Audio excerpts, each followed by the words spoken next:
নহয় ক'ত মোৰ কেমেৰা পাছলে নাছিলে গাঁৱৰ পৰা ল'ব লাগিব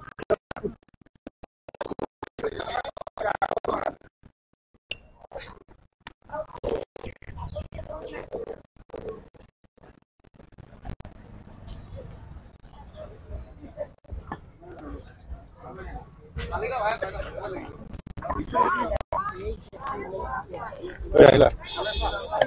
তোমালোকৰ আশীৰ্বাদ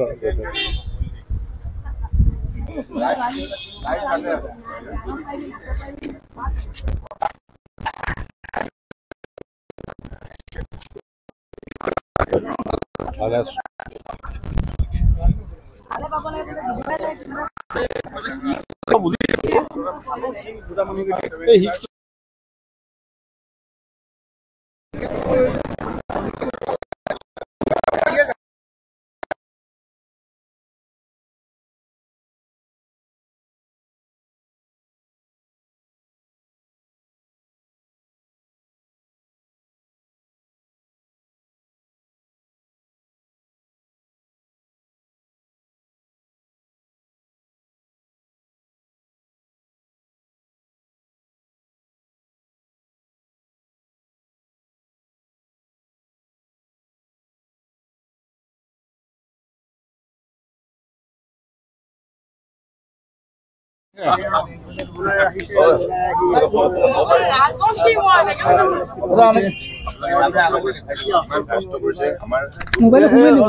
আপোনালোকক জনাও দেই এখেতসকল বুথ কমিটি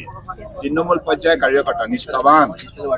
আৰু ৱাৰ্ড কমিশ্যনাৰ আছে সকলোৱে মিলি পেলাই বহুত কষ্ট কৰিছে আমাৰ জিলা সভাপতি আছে মণ্ডলৰ আৰু বিভিন্ন ধৰণৰ আমাৰ কাৰ্যকৰ্তাসকল আছে সকলোৱে মিলি ৰাইজৰ লগত যেনেধৰণে যোৱা দিনবিলাকত কাম কৰিলে মই তেখেতসকলক লৈ অত্যন্ত আনন্দিত আৰু মোৰ দৃঢ় বিশ্বাস এখেতসকলৰ কষ্ট সাৰ্থক হ'ব আৰু ভাৰতীয় জনতা পাৰ্টীৰ পক্ষত উন্নয়নৰ বাবে ৰাইজ সদায় থাকিব এইটো ভিক্টৰী মাৰ্ক সকলোৱে ভিক্টৰী মাৰ্ক দিয়ক আপুনি দিয়ক দেই হ'ব ঠিক আছে মই সাংবাদিক প্ৰথম পৰ্যায়ৰ কাৰণ জনসাধাৰণে যোৱা 2014 পৰা